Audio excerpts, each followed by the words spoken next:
vai falar. É um grande confronto. Luciano, você como técnico, já trabalhou nos dois times, já foi campeão nos dois times. O que o técnico Isso que nós pode estamos fazer? discutindo aqui, entra no jogo lá. Estou falando agora aqui, isso aqui que nós estamos falando aqui, entra na análise para o jogo. Claro. O treinador de usar uma fala, alguma coisa, ele vai entrar. É um detalhezinho do VAR que apareceu, tá vendo aqui? Isso aí vai, com certeza, isso aqui nós estamos conversando aqui, vamos tirar proveito para alguma coisa lá. Os Então técnicos você lá. vai ser agora, você vai ser um trabalho, você vai fazer um duplo trabalho. Quem? Eu? É. Você vai ser técnico do Palmeiras. Vou empatar o jogo. E você vai ser técnico do Corinthians. Vai dar empate. O dono da casa. Não quero saber o resultado, não. O dono da casa é o Palmeiras. Se você fosse hoje o técnico do Palmeiras, em cima principalmente do que você trabalharia para tentar virar o resultado? Do que aconteceu no jogo. Do que aconteceu no jogo. Eu vou levar isso pro jogo. O Vou VAR. levar isso pro jogo.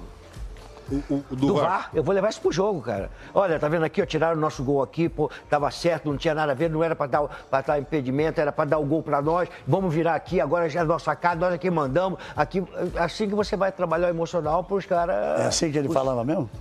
Às vezes, não com essa palavra Não suave educadamente assim, né? Não tão educado assim, não, né, não assim, não. Agora você saiu do banco do Palmeiras, você deixou de ser o Abel, agora você é o Dorival. O que você faz? O que você falaria? Que confusão que esse Galvão tá me colocando, cara. Nada, vambora, pô, tu tira mole isso. O Júlio vai fazer outra vez, vai dar impedimento de novo. Vanderlei, ganhamos o Paulista lá e vamos ganhar de novo. Cara, esse jogo... Eu posso me meter nessa? Não, eu ia pra você agora. Se eu fosse o Dorival, eu falaria, ó, estão falando muito do VAR, muito do gol, mas nós jogamos melhor que eles. Vamos com a mesma mentalidade que a gente entrou no jogo em casa, vamos repetir a mesma coisa no jogo lá. E você acha que o Corinthians jogou mais que o Palmeiras? Eu acho que assim, o Corinthians, o Casão tava ali, eu não quero concordar com ele não, porque é Corinthians, né? Mas ele concordou. Não, mas ele falou um negócio que é verdade. Me parece que o Corinthians, pela situação que vive, né, sem títulos assim, ganhou o Paulista, mas tô falando nacional, né? E os problemas que tem administrativo, crise financeira, presidente, não sabe se tem. Os caras se fecharam, esse é o nosso jogo. Essa é a nossa decisão. Entraram com aquela coisa do que o Vanderlei usava muito, né? É final de Copa do Mundo. Então a dividida, a pegada, você via um brilho maior. Eu acho que nesse confronto o Corinthians ganhou as divididas, né?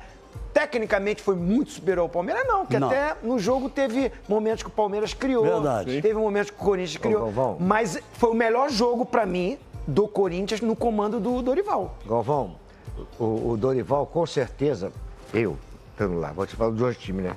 Com certeza eu vou usar esse lance dos dois lados, sendo técnico de um ou do outro, tá certo? Eu não vou jogar para os meus jogadores não entrarem, Corinthians, não entrarem na pilha do que aconteceu com o Palmeiras, que não nos interessa. Deixa essa discussão do Palmeiras com a arbitragem lá, discutindo isso aqui, chegando para lá, chegando para cá. Nós vamos jogar o jogo aqui, nós temos uma vantagem, vamos jogar esse jogo aqui. Então, olha só como é que muda o emocional de cada time para jogar um jogo da importância desse aí. Porque isso aqui que nós estamos falando aqui, Casal, vai pro jogo. Sim. Com certeza vai pro jogo. Tudo vai Ô, Galvão, posso falar sobre o jogo que eu quero completar o que o Zinho Por estava favor. conversando junto lá fora? É assim. Depois, fale e depois eu quero fazer uma pergunta pro Ricardo pra gente dar o nosso comercial para vir com o Flamengo e Atlético Mineiro, Flamengo, que é outro jogaço. Eu acho que o Corinthians tem uma situação muito mais delicada, está fora de Libertadores Sul-Americana, está lá embaixo na tabela do Campeonato Brasileiro e tem como o Palmeiras, sabe que o Palmeiras é superior à condição da organização financeira, tudo é melhor no Palmeiras nesse momento. E o Corinthians olha o jogo do Palmeiras sempre como uma final de Copa do Mundo. Foi assim na final da Libertadores, foi assim na final do Campeonato Paulista. Olha como assim, nós temos que ganhar as divididas. Porque um jogo, quando tem uma final, um jogo decisivo, é assim. Pô, um time vai dominar um pouco, o outro vai dominar um pouco, você vai perder gol, vai ter gol. O Palmeiras quase fez o gol, o André Ramalho tirou em cima da linha, o Uri Alberto perdeu o pênalti. Estava muito equilibrado. Só que, na estatística, quando terminou o primeiro tempo, o Corinthians tinha roubado o dobro de bolas do Palmeiras. O que é roubar o dobro de bolas? A bola está com o adversário. Você ganha as divididas e rouba a bola dele. Ou você vai lá e rouba. Então o Corinthians, na minha visão, ganhou as principais divididas durante o jogo. Que é aquelas que você rouba a bola do adversário, quebra o ataque dele, e não é que você massacra, não é que você domina, não é que você amassa, mas você fica dominante na hora da competição, no comprometimento da competição. As divididas, as roubadas de bola. O Corinthians foi muito melhor que o Palmeiras. O Corinthians foi muito superior que o Palmeiras nesse destaque. Nesse destaque de brigar pela bola. Mas nos números, lembra, Mauro, que nós chamamos a atenção? Primeiro tempo, o Corinthians deu 6 finalizações e o Palmeiras 1. Quando aparece o número aos 15 minutos do segundo tempo, o Palmeiras estava com 9 finalizações e o Corinthians com 6. Ou seja, o Corinthians não tinha feito nenhuma no segundo tempo e o Palmeiras tinha feito mais 8. Então, foi um jogo para lá e para cá. Quando o Corinthians faz o gol, era o melhor momento do Palmeiras. Exatamente. Ou seja, vai ser uma grande decisão. Vai ser uma grande decisão. O Galvão, só uma coisa. O Palmeiras chutou menos, o Palmeiras chutou mais no segundo tempo e chutou menos no primeiro tempo, porque o Corinthians roubava a bola no primeiro brigava tempo. Mais. Exatamente. Uma coisa se encaixa na outra, gente. Exatamente. Uma coisa se encaixa na outra. Bom, vai ser um grande confronto. O árbitro é o Daronco, né? Que está escalado. O Daronco. Daronco. O que você acha? Eu gosto. A disseram aqui me ouvindo assim, por enquanto. Não, mas vai ser o Daronco. Mas eu acho ele bom. Acho ele bom árbitro. Não, já saiu no site da CBF, não teria... Não teria por que mudar. mudar. Só aproveitando antes de você mudar de assunto, não sei se você vai mudar. A gente falou agora há pouco que o Hugo reclamou da comemoração. O Everton fez isso quando o Roger Guedes fez o gol lá do Allianz.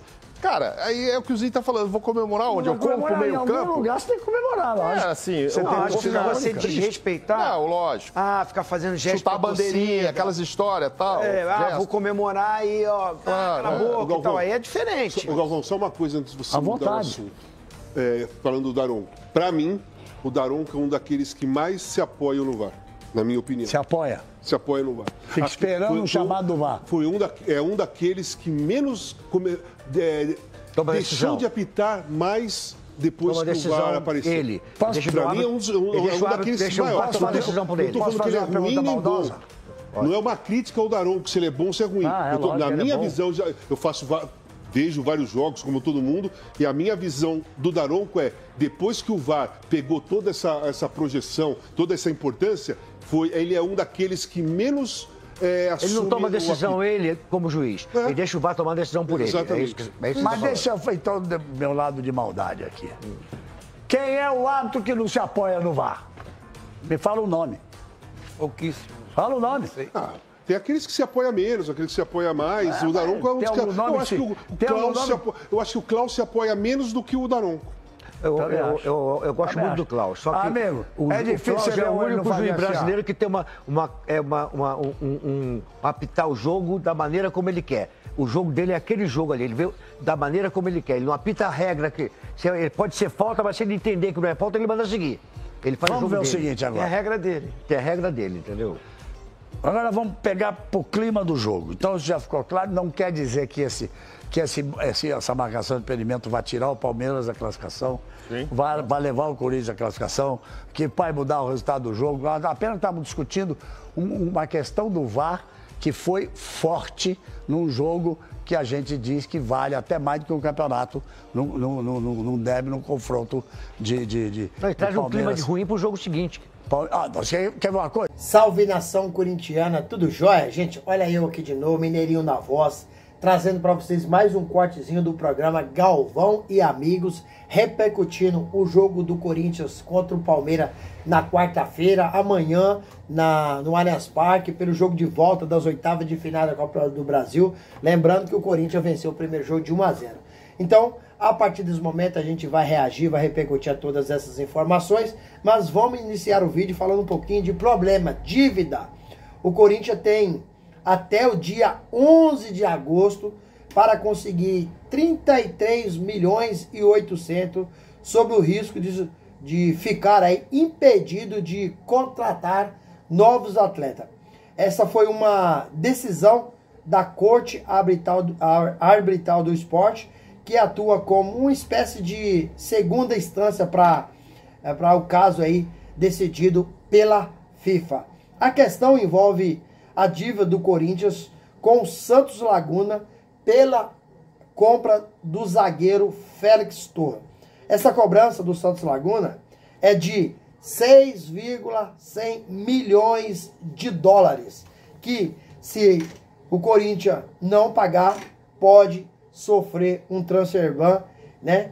E aí fica obrigado, esses valores aí de 6,100 milhões de dólares, significa 34 milhões de reais. O Corinthians havia comprado o jogador e não havia feito o pagamento. O Santos Laguna levou o caso aí até a FIFA em fevereiro desse ano e a FIFA decidiu a favor do Santos Laguna. Corinthians recorreu à Corte Arbitral do Esporte e foi derrotado também.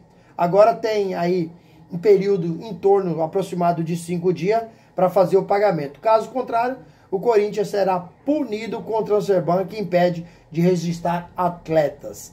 Lembrando que o Dorival Júnior, ele pediu 4 reforços à diretoria do Corinthians, mais especificamente ao diretor executivo Fabinho Soldado, que fez a sua contratação. Dorival quer zagueiro, Dorival quer lateral, Dorival quer meio campista, Dorival quer atacante de velocidade, atacante driblador, porque hoje o Corinthians tem aí atacante técnicos. Então o Dorival quer atacante velocista. Lembra do Mirandinha no Corinthians? Lembra do Edilson? O Dorival quer um ataque rápido para fazer as transições de bola. E hoje o Corinthians não tem, está muito longe para ter. Mas contratar como? Sendo que o Corinthians está aparecendo aí novamente aí. Essa informação surgiu ontem, né? Todos os sites, né? Todas as notícias do esporte, né? Tá sendo a respeito do Corinthians, falando dessa dívida do Corinthians. Mas a gente tem que lembrar outro detalhe muito importante, que o Corinthians tem até dia 20 de agosto para pagar o Memphis Depay aproximadamente 12 milhões de reais. Se não pagar, vem a multa, né? Tem o honorário de advogado, então tem uma série de coisas. O Corinthians precisa de honrar os seus compromissos, não é fácil, porque depois que, como diz o Osmar Stabile, o contrato do Memphis tem que ser cumprido. Por que tem que ser cumprido? Não está assinado? Está assinado. Se não cumprir, o que vai acontecer? O Memphis vai acionar o Corinthians na justiça através de seus advogados e o Corinthians terá que pagar na justiça com juro, com correção monetária. Então, se o Corinthians não pagar o Memphis pode, até extrajudicialmente, cobrar o Corinthians através dos seus advogados. Então, o Corinthians tem muita dívida, pouco recurso, muita dívida. Então, o Corinthians vive um caos na sua gestão. Isso aí se dá por maus administrações, né? Do William Monteiro Alves, de Andrés Sanches, Augusto Melo, em 1 ano e 4 meses, onerou o clube em 829 milhões de dívida, contratando jogadores para a base, 87 jogadores, fazendo contratações, por exemplo, do Memphis. O Corinthians não tem estrutura para pagar o Memphis o que paga. O Memphis é um meia atacante e tem no seu contrato, toda vez que quer participar de gols, marcando ou dando assistência, ele recebe a cada 15 participação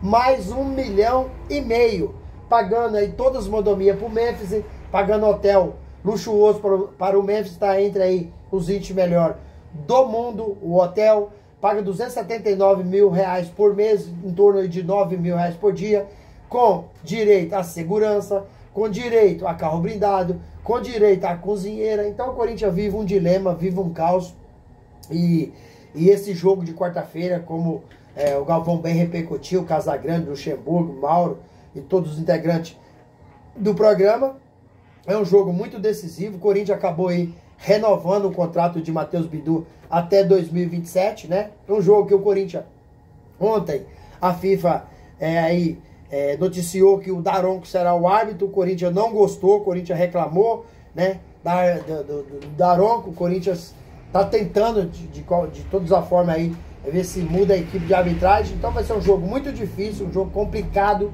que o Corinthians é um jogo de Copa, como diz o Casagrande. Para o Corinthians é um jogo de Copa. O Corinthians tem quanto tempo que não ganha um título nacional? Quanto tempo? Após 6 anos ganhou o Paulista, que é um título estadual. Quanto tempo que o Corinthians não ganha um título internacional? Foi eliminado de forma vexatória da pré-Libertadores. Foi eliminado de forma vergonhosa da Sul-Americana. Então o Corinthians vive um dilema, vive um caos que precisa, o quanto antes possível, equacionar suas dívidas para fazer contratação. Porque Dorival já está sentindo e tem reclamado publicamente. O Corinthians tem apenas um time. Mas para você jogar um campeonato brasileiro, precisa de ter um elenco forte. O Corinthians hoje tem muita dificuldade, tem rodado o elenco e Dorival não pode fazer nada. O Corinthians tem um bom time? Tem. Venceu o Palmeiras? Tem chance de classificar? Tem. Mas tem que jogar muito, porque o Palmeiras em casa é muito forte. Tem um time mais qualificado que o Corinthians. Um time com um treinador muito inteligente, até melhor que o Dorival Ferreira. Então o Corinthians tem que tomar todos os cuidados, porque se não tomar, pode aí ser eliminado da Copa do Brasil. E a Copa do Brasil gera muito dinheiro ao Corinthians. Se falando de reforço, o Corinthians abriu negociação com o Al Hilal para contratar Caio César. Né? Começou no Sport, né? Passou pelo Curitiba, onde se revelou, né? Ele despertou o interesse de muita gente. E ele tem 21 anos, tem contrato com o Al Hilal até junho de 2028.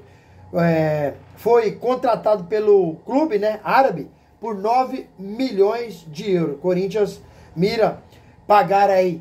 Ele ganha em torno de 900 mil reais no Al Hilal. E Corinthians quer o jogador por empréstimo para pagar em torno da metade do seu salário. 450 mil reais por empréstimo. Hoje, o mercado brasileiro paga muito bem, né? Paga muito bem. Olha um exemplo, Yuri Alberto, que tem proposta de time inglês para ganhar menos que ganha no Corinthians. O Corinthians acabou renovando o seu contrato e ainda deu um aumento para o Yuri Alberto. Corinthians quer aí a contratação do Caio César, né?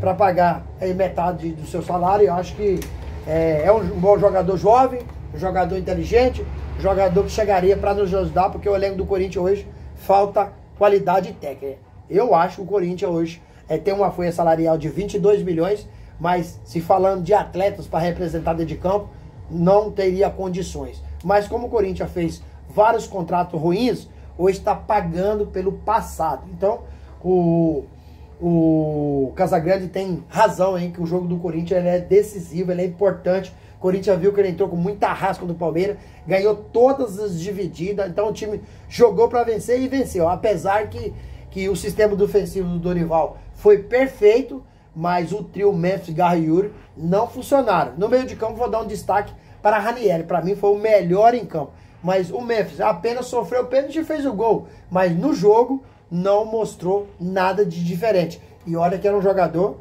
diferente, ganha um salário estratosférico, perde só pro Neymar no Brasil. O resto, o Memphis ganha mais que todo mundo, com todas as modomias, com todos os privilégios, teria que jogar menos e a torcida do Corinthians vai cobrar. Vai cobrar porque é um jogo extremamente decisivo. Contra o Fortaleza, o Corinthians empatou em 1-1 com o time reserva. Com o final do jogo, o que a torcida cantou? Quarta-feira. Quarta-feira. Amanhã. Chegou o grande dia. Amanhã, Corinthians vai enfrentar o Palmeiras no Allianz Parque. Tem que jogar muito e conseguir essa classificação aí para dar sequência aí a ganhar uma premiação de 4 milhões e 700 e chegar às quartas de finais da Copa do Brasil. E aí, fiel, o que vocês acham? Corinthians amanhã contra o Palmeiras tem condições de vencer esse jogo, mesmo jogando fora de casa com uma equipe muito organizada como é o Palmeiras? Use o espaço aqui no vídeo para você registrar seu comentário. Deixa o like para fortalecer o nosso trabalho e o YouTube entender que vocês estão gostando do nosso conteúdo e recomendar para toda a nação. E deixe também a inscrição da comunidade para a gente continuar crescendo junto. Detalhe, não esqueça de ativar o sininho de notificação. Por quê? Todo dia eu gravo conteúdo sobre o mundo dos esportes, mais especificamente se falando de Corinthians, e vocês receberão tudo em primeira mão. Então fica ligadinho no canal. Sem mais delongas, até o próximo vídeo. Tchau, tchau.